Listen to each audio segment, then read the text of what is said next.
In the evening, we used to sit down and tell our experiences, to go through it every night almost. And there was no two boys having the same experience. Every one of them had something different. And you thought that yours was the worst. But there were worse ones yet. In 1918, when I ran away from the desert and came to Jerusalem, there I was put in an orphanage.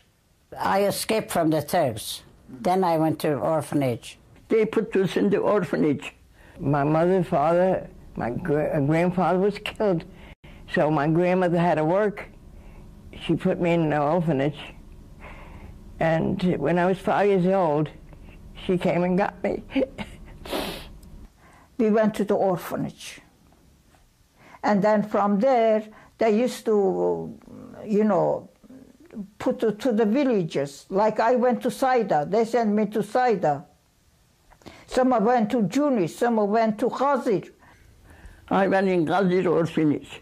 They used to give us bread and something, orange or something a day or something. But we went to school over there too. We were very safe over there because there was no Turk. When I rested for a while, I had 3 meals a day. I felt safe. Then you start thinking, and the most poignant part of the whole experience that nagged me constantly, what kind of a son to take his mother and drop her without any remorse. And it just kept on nagging for years. Have you ever seen 10,000 people eating in one island? On benches.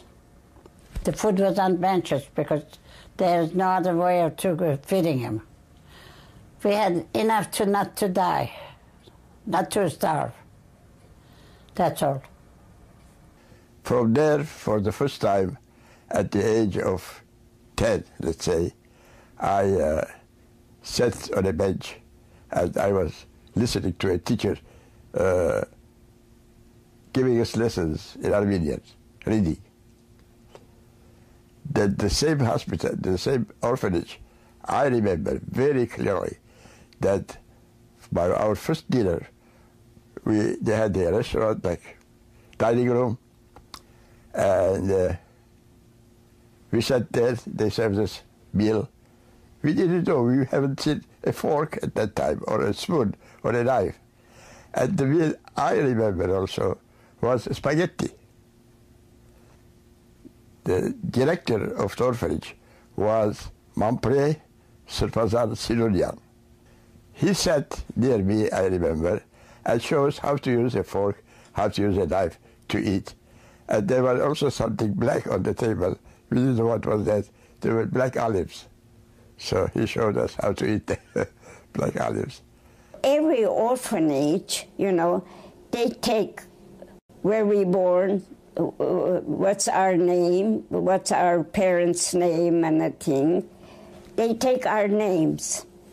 When the priest gave the sermon, he read it. He says, so-and-so kid's survivor. If any friend, any relative, or anybody, she has it, you could come and get her, My paternal family heard that I was alive and I was back. They were deported from other sections. We don't know where they went.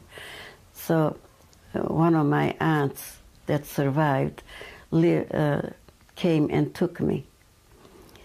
And she raised me until I was 15.